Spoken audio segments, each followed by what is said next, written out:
નમસ્કાર વિદ્યાર્થી મિત્રો, ગઈકાલના લેક્ચરમાં આપણે શું જોયું તો કે ઉદાહરણ 7 અને ઉદાહરણ 8 ગણ્યા હતા. એમાં શું કર્યું તો આપણે માહિતી આપેલી હતી, માહિતીનું કોષ્ટક આપેલું હતું અને એના પરથી આપણે સંભાવના મેળવી હતી કે એક ઉદાહરણમાં શું હતું તો કે આપણે સંભાવના મેળવી હતી અને ઉદાહરણ 8માં તો કે ડ્રાઈવરની સંખ્યા આપેલી હતી, એમણે એક વર્ષમાં કરેલા અકસ્માતનો આપેલો હતો અને એના પરથી આપણે એની સંભાવના મેળવી હતી. આજે આપણે જોશું ઉદાહરણ નંબર 9.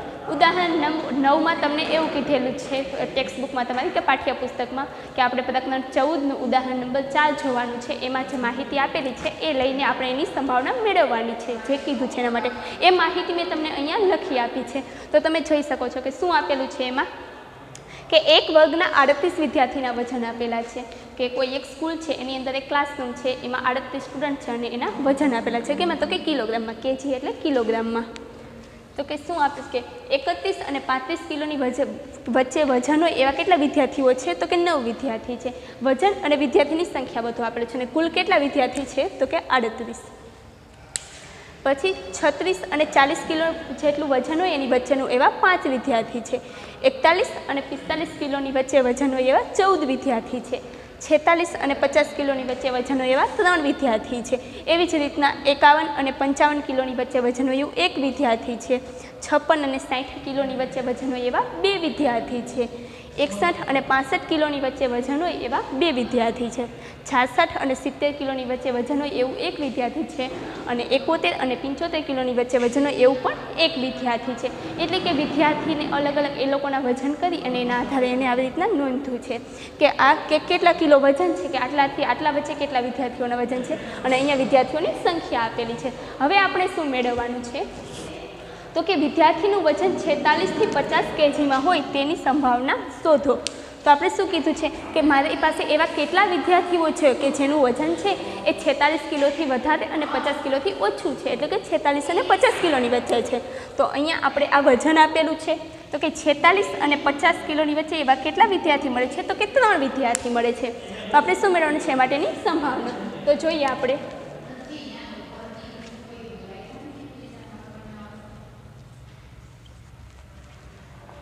કે અહીંયા તો આપણી પાસે કુલ કેટલા વિદ્યાર્થીઓ છે તો કે 38 વિદ્યાર્થીઓ, એટલે કે કુલ વિદ્યાર્થીઓની સંખ્યા,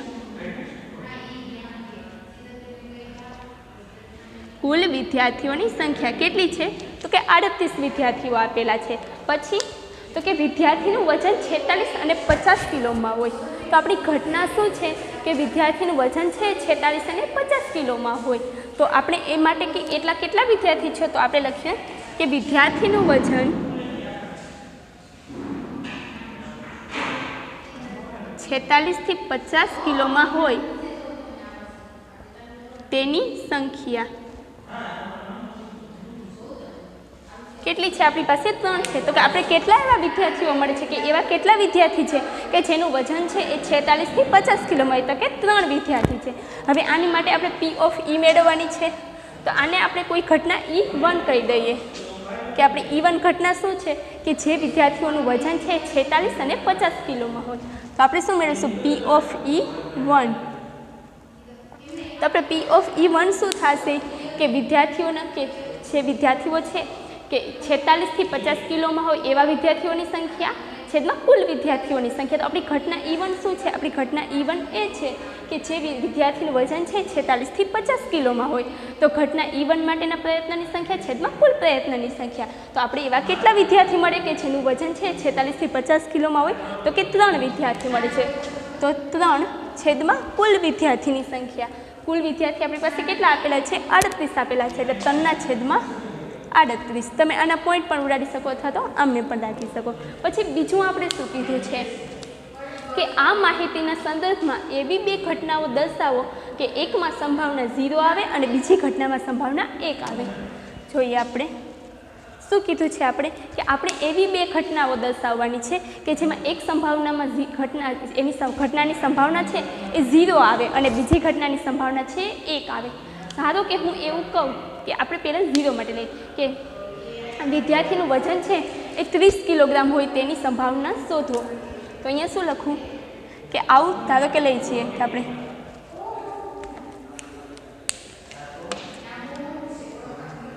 સંભાવના 0 માટે કે વિદ્યાર્થીનું વજન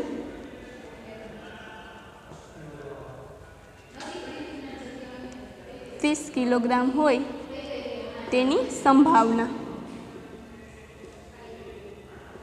આપણે એને કોઈ ઘટના P(E)2 કહીએ તો 30 કિલોગ્રામ હોય એવા મને કેટલા વિદ્યાર્થી મળે?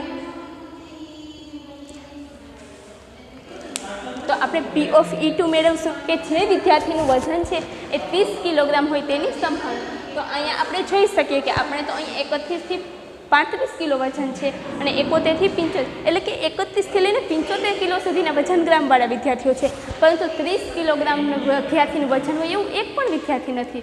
તો એની સંભાવના કે એવા કેટલા વિદ્યાર્થીઓ આવશે કે જેનું વજન છે એ 30 કિલોગ્રામ હશે? તો કે 0 વિદ્યાર્થી. એટલે આપણે શું લખશું કે વિદ્યાર્થીનું વજન 30 કિલોગ્રામ હોય તેની સંખ્યા. એવા કેટલા વિદ્યાર્થી મને મળ્યા કે જેનું વજન 30 કિલોગ્રામ છે? તો કે એવો કોઈ વિદ્યાર્થી નથી, એટલે કે 0 વિદ્યાર્થી. તો એના માટે આપણે મેળવશું P(E)2. તો એની સંભાવના આપણે P(E)2 મેળવીએ તો શું આવશે કે જે વિદ્યાર્થીનું વજન 30 કિલોગ્રામ હોય તેની સંખ્યા છેદમાં કુલ વિદ્યાર્થીની સંખ્યા. તો એવા આપણી પાસે કેટલા વિદ્યાર્થી છે? 0 વિદ્યાર્થી છે, એટલે 0 છેદમાં કુલ વિદ્યાર્થી. કુલ કેટલા વિદ્યાર્થી છે? 38 વિદ્યાર્થી છે કે 38. તો શું આવશે? 0 / 38 એટલે 0. તો આપણે આ શું મળી ઘટના મળી? તો કે આપણે એવી એક ઘટના મળી કે જેની સંભાવના 0 છે. અને એ ઘટના શું છે? તો કે એ ઘટના આપણે એવી લીધી કે જે વિદ્યાર્થીનું વજન છે 30 કિલોગ્રામ હોય. તો કે આપણી પાસે જે માહિતી આપેલી છે એમાં 30 કિલોગ્રામવાળું કોઈ વિદ્યાર્થી નથી આપેલું, એટલે એ માટેની સંભાવના આપણને શું મળશે? 0 મળશે. એટલે કે જે આ માહિતી પરથી તો આપણે એવું જ કહી શકીએ ને કે આ ઘટના છે શક્ય નથી, કેમ કે આપણે અહીંયા શું આપેલું છે કે 31 કિલોગ્રામથી જ વજન છે, 30 કિલોગ્રામ કોઈ વિદ્યાર્થીનું વજન નથી, એટલે કે અશક્ય ઘટનાની સંભાવના 0 હોય છે. અથવા તો શું કહી શકો તમે કે જે અહીંયા શક્ય જ નથી કે 31 કિલોગ્રામથી છે અને 75 કિલોગ્રામ સુધી છે, 30 કિલોગ્રામનું કોઈ વજનવાળું નથી, એટલે એની સંભાવના આપણને શું મળી? 0 મળી. હવે આપણે કોના મળે છે કે એવી એક ઘટના લેવા જેવી છે કે જેની સંભાવના આપણને 1 મળે.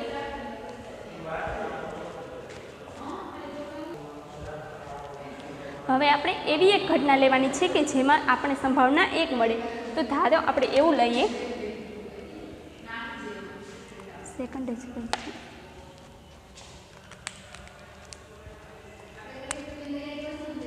કે વિદ્યાર્થીનું વજન 30 કિલોથી વધુ હોય.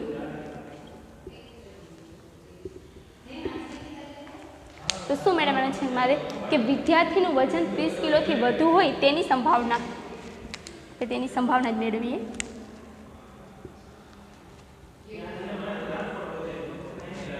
કે જે વિદ્યાર્થીનું વજન 30 કિલોગ્રામથી વધુ હોય તેની સંભાવના મેળવવાની છે. આપણે કોના માટે મેળવીએ? કે જે વિદ્યાર્થીનું વજન છે 30 કિલોગ્રામ હોય, પરંતુ એવો કોઈ વિદ્યાર્થી નથી જેનું વજન 30 કિલોગ્રામ હોય, એટલે કે એની સંખ્યા 0 મળી. કે 0/38. તો P(E)2 શું મળશે મને? 0/38.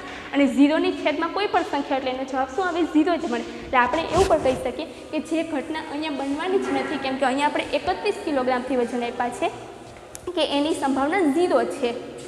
પછી આપણે હવે શું મેળવશું કે જે વિદ્યાર્થીનું વજન 30 કિલોગ્રામથી વધુ હોય, તો મને એવા કેટલા વિદ્યાર્થી મળે કે જેનું વજન છે 30 કિલોગ્રામથી વધુ હોય? તો કે આ 9 એવા વિદ્યાર્થીઓ છે એનું 31 થી 35 કિલોગ્રામ છે, અને છેલ્લે સુધી લઈને કે 71 થી 75ની વચ્ચે 1 કિલોગ્રામ મળે છે. તો કે આ બધું વજન છે એ 30 કિલોગ્રામથી વધુ જ છે.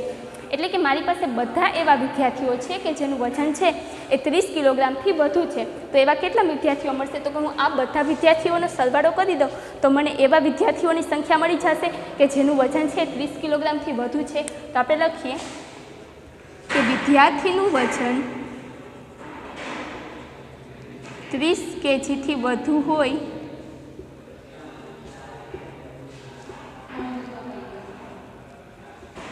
તેની સંખ્યા. કે એવા કેટલા વિદ્યાર્થીઓ મળે કે જેનું વજન છે 30 કિલોગ્રામથી વધુ હોય. તો હું આ બધાનો સરવાળો કરીશ તો શું મળશે મને? 9 + 5 + 14 + 3 + 1 + 2 + 2 + 1 + 1. મેં શું કર્યું? તો કે આ બધાનો સરવાળો કર્યો. આ બધાનો સરવાળો કરીશ તો મને કેટલા મળશે?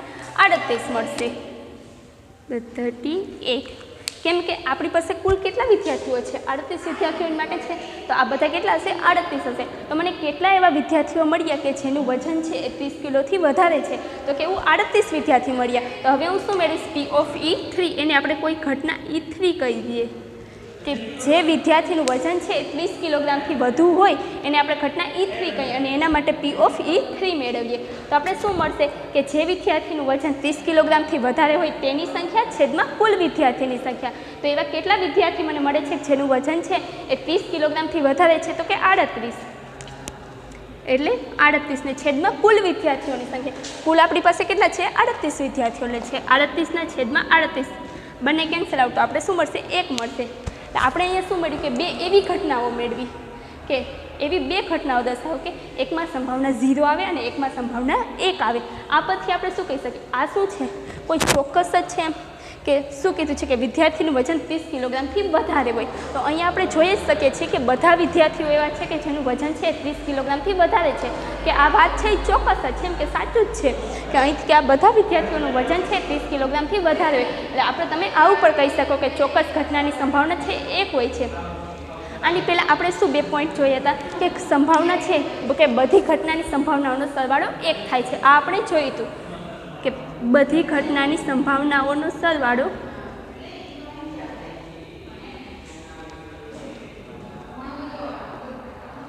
સરવાળો 1 થાય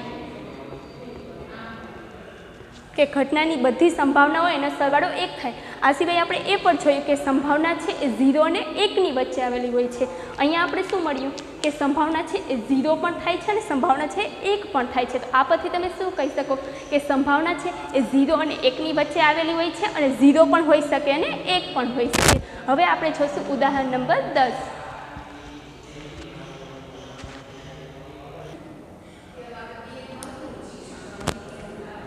હવે આપણે જોઈશું ઉદાહરણ નંબર 10 શું આપ્યું છે ઉદાહરણ નંબર 10માં કે બિયારણની 5 થેલી પૈકી દરેકમાંથી 50 બીજ પસંદ કરવામાં આવ્યા કે કોઈ બિયારણની 5 થેલી હતી એ દરેકમાંથી મેં 50 બીજ પસંદ કર્યા છે અને તેને અંકુરણ માટે ઉચિત પરિસ્થિતિમાં મૂકવામાં આવ્યા 20 દિવસ પછી દરેકમાંથી અંકુરિત થયેલા બીજની ગણતરી કરવામાં આવ્યા કે કોઈ 5 થેલી લીધી બિયારણમાંથી એમાં દરેકમાંથી 50 બીજ લીધા અને એને મેં અંકુરિત કર્યા એટલે કે આપણે આપણી સાદી ભાષામાં કહીએ તો એને મેં ત્યાં વાવ્યા અને કે એમાંથી કેટલા ઉગે છે એની મેં શું કહે કે એની ગણતરી કરવામાં આવી તો આપણે અહીંયા શું માહિતી આપેલી છે કે થેલી અને અંકુરિત થયેલા બીજની સંખ્યા તો કે કુલ કેટલી થેલી છે તો કે 5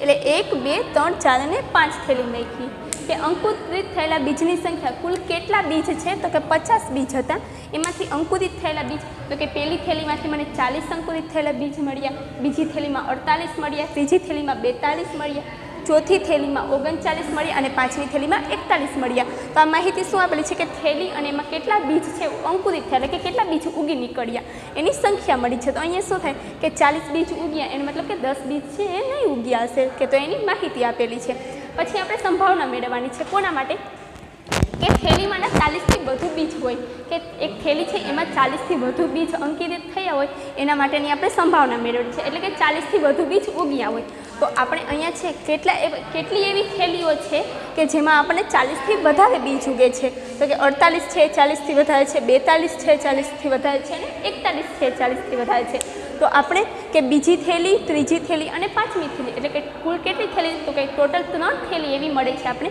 કે જેમાં બીજ છે 40થી વધુ બીજ થયા છે પછી થેલીમાંના 49 બીજ હોય તો અહીંયા આપણે જોઈ શકીએ છીએ કે પહેલી થેલીમાં 40 બીજ ઉગ્યા બીજીમાં 48 ત્રીજીમાં 42 ચોથેમાં 39 અને પાંચમીમાં 41 કે 49 બીજ ઉગ્યા હોય એવી એક પણ થેલી નથી અને ત્રીજું થેલીમાંના 35થી વધુ બીજ હોય તો કે આ બધી સંખ્યાઓ છે બધી 35થી વધારે છે તો કે બધી થેલી છે જેમાં 35થી વધુ બીજ ઉગ્યા છે તો હવે આપણે એના માટે સંભાવના મેળવવાની છે તો મેળવીએ આપણે પહેલા માટે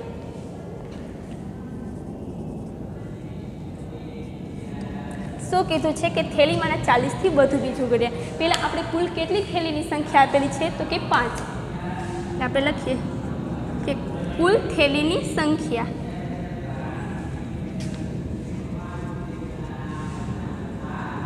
કુલ થેલીની સંખ્યા કેટલી થેલી છે કુલ 5 થેલી આપેલી છે પછી કે થેલીમાંના 40થી વધુ બીજ અંકુરિત થયા હોય, એટલે કે 40થી વધુ બીજ ઉગ્યા હોય. તો લખીએ કે 50 બીજમાંથી આપણી પાસે કુલ કેટલા 50 બીજ છે, તો કે 50 બીજમાંથી 40થી વધુ બીજ અંકુરિત થયા હોય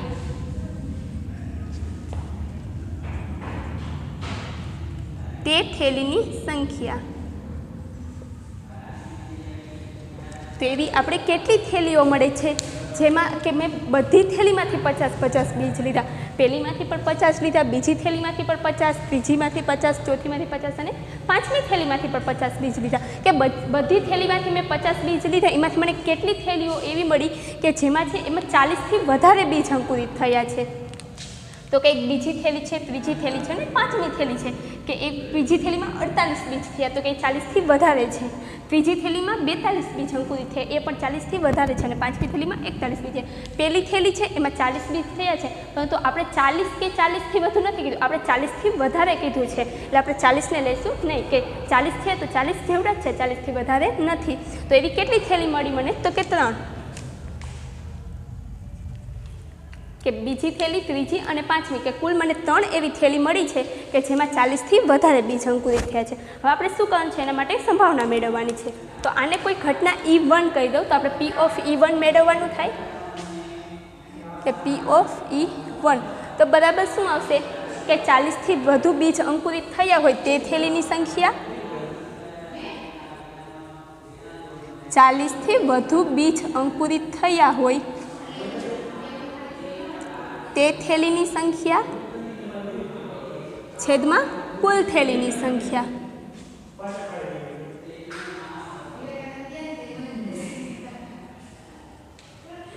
તો આપણે 40થી વધુ બીજ અંકુરિત થયા હોય એવી કેટલી થેલી મળી છે, તો કે 3 મળી છે, એટલે 3 ને કુલ કેટલી થેલી છે આપણી પાસે, તો કે કુલ થેલીની સંખ્યા 5 થેલીઓ આપેલી છે, એટલે 3 છેદમાં 5 અને બરાબર શું થાય 6 છેદમાં 10 અથવા તો 0.6.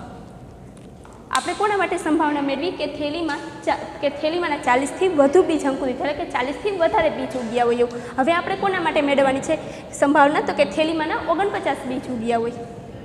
તો અહીંયા તમે જોઈ શકો છો કે પહેલી થેલીમાં આપણને 40 મળી ગયા, બીજીમાં 48, ત્રીજીમાં 42, ચોથીમાં 39 અને પાંચમીમાં 41.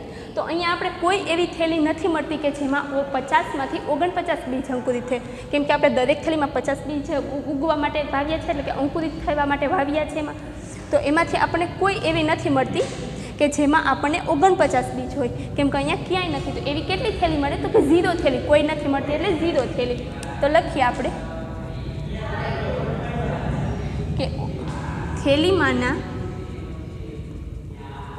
49 બીજ અંકુરિત થયા હોય તે થેલીની સંખ્યા કેટલી છે, 0 છે, કેમ કે આપણે કોઈ પણ એવી થેલી નથી મળતી કે જેમાં 49 બીજ અંકુરિત છે.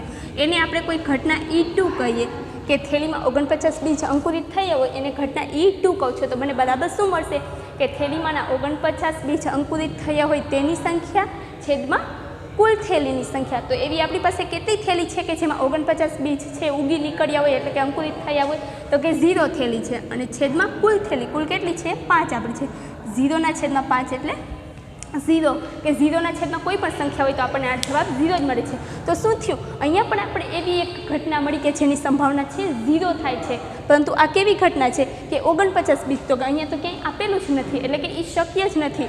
કેમ કે શક્ય તો છે, એવું નથી કે શક્ય નથી, કેમ કે ઘણા એવા બિયારણ હોય કે જેમાં 50માંથી 49 બીજ ઉગી નીકળે, પરંતુ અહીંયા આપણે જે માહિતી આપેલી છે એના માટે અશક્ય છે, કેમ કે અહીંયા આપણે એવું કોઈ આપેલું જ નથી કે જેમાં છે એ શું કહેવાય કે 50માંથી 49 બીજ અંકુરિત થાય. તો એને એવી ઘટનાની સંભાવના આપણને શું મળે, 0 મળે છે. પછી આપણે ત્રીજું શું કીધું છે, થેલીમાંના 35થી વધુ બીજ અંકુરિત થયા હોય, આપણે એના માટે સંભાવના મેળવીએ, એને આપણે ઘટના E3 કહીએ, કે થેલીમાં 35થી વધુ બીજ અંકુરિત થાય એ ઘટના E3 છે. તો આપણે એના માટે સંભાવના મેળવશું P of E3. તો આપણે અહીંયા કેટલી એવી થેલી મળે છે કે જેમાં 35થી વધારે બીજ અંકુરિત થયા છે, કે 36, 37, 40, 42, 48 કે કોઈ પણ ચાલે, પરંતુ 35થી વધારે હોય. તો કે પહેલી થેલીમાં કેટલા મળ્યા, 40 મળ્યા છે. 35થી વધારે છે, તો કે હા છે. બીજી થેલીમાં 48 મળ્યા છે, 35થી વધારે છે તો કે હા છે. ત્રીજી થેલીમાં 42 મળ્યા, એ પણ 35થી વધારે છે. ચોથી થેલીમાં 39 મળ્યા, એ પણ 35થી વધારે છે. અને પાંચમી થેલીમાં 41 મળ્યા. તો કે બધી થેલી મને એવી મળી છે કે જેમાં 35થી વધારે બીજ અંકુરિત થયા છે. તો એવી મને કેટલી થેલીઓ મળે કે જેમાં 35થી વધુ બીજ અંકુરિત થયા હોય? તો કે અહીંયા છે કે પહેલી થેલી, બીજી, ત્રીજી, ચોથી અને પાંચમી. તો કે તમામ થેલીઓ મને એવી મળી કે જેમાં 35થી વધારે બીજ અંકુરિત થયા, એટલે કે 35થી વધારે બીજ ઉગી નીકળ્યા હોય. તો આપણે લખીએ કે થેલીમાં 35થી વધારે બીજ અંકુરિત થયા હોય, થેલીમાં 35થી વધારે બીજ અંકુરિત થયા હોય તે થેલીની સંખ્યા. તો એવી કેટલી થેલીઓ આપણે મળે કે જેમાં 35થી વધારે બીજ અંકુરિત થયા? તો કે એવી બધી થેલીઓ છે, કેમ કે અહીંયા જેટલી થેલી આપેલી છે એ બધામાં 35થી વધારે બીજ અંકુરિત થયા છે. તો આપણે કુલ કેટલી મળશે? 5 મળશે. તો એના માટે આપણે શું મેળવીશું? P of E3, કે એ છે એને આપણે કોઈ ઘટના E3 કહીએ છીએ કે થેલીમાં 35થી વધારે બીજ અંકુરિત થાય એ ઘટના E3 છે. અને એના માટે E3 માટે આપણે સંભાવના મેળવશું, એટલે કે P of E3. તો બરાબર શું મળશે આપણને? કે થેલીમાં 35થી વધારે બીજ અંકુરિત થયા હોય તે થેલીની સંખ્યા છેદમાં કુલ થેલીની સંખ્યા. તો એવી આપણી પાસે કેટલી થેલી મળે છે? 5 મળે છે કે 5, અને છેદમાં કુલ થેલીની સંખ્યા. કુલ આપણી પાસે કેટલી થેલીઓ આપેલી છે? 5 આપેલી છે. એટલે આપણે શું મળશે? 5/5, એટલે બંને કેન્સલ આઉટ, શું વધશે?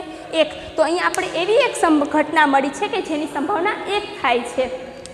તો અહીંયા પણ આપણે બે એવી ઘટનાઓ મળી કે જેમાં એક ઘટના છે એની સંભાવના 0 થાય છે અને એક ઘટના છે એની સંભાવના 1 થાય છે. તો આ શું છે કે આપણે આમ જોઈ શકીએ છીએ કે ચોક્કસ જ છે કે બધી થેલીઓ છે એમાં 35થી વધારે બીજ અંકુરિત થયા છે. તો આના પરથી આપણે એવું પણ કહી શકીએ કે કોઈ ચોક્કસ ઘટના હોય એની સંભાવના 1 હોય છે.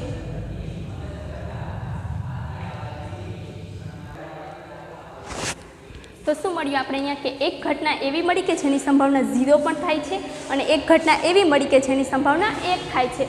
અને આ સિવાય આપણે એ જોયેલું છે કે બધી ઘટનાની સંભાવનાઓનો સરવાળો 1 થાય છે. એટલે કે P of E1 હોય, P of E2 હોય, P of E3 હોય, કે જેના શક્ય પરિણામ હોય, કે શક્ય તમામ પરિણામ હોય, કે સિક્કો હું ઉછાળું છું તો એમાં મને 2 જ શક્ય પરિણામ છે કે છાપ મળશે અથવા તો કાંટો મળશે. તો એની સંભાવનાઓનો સરવાળો કેટલો થાય? 1 થાય છે. પછી અહીંયા આપણે એવું પણ જોયું હતું કે ઘટનાની સંભાવના છે 0 અને 1ની વચ્ચે આવેલી હોય છે. તો અહીંયા આપણે બીજું શું મળ્યું કે ઘટનાની સંભાવના છે એ તો 0 પણ હોય છે અને ઘટનાની સંભાવના 1 પણ હોય છે. તો એ પરથી આપણે શું કહી શકીએ કે કોઈ ઘટનાની સંભાવના છે એ 0 અને 1ની વચ્ચે આવેલી હોય છે, અથવા તો 0 પણ હોઈ શકે અને 1 પણ હોઈ શકે. બધું આપણે નેક્સ્ટ લેક્ચરમાં જોઈશું.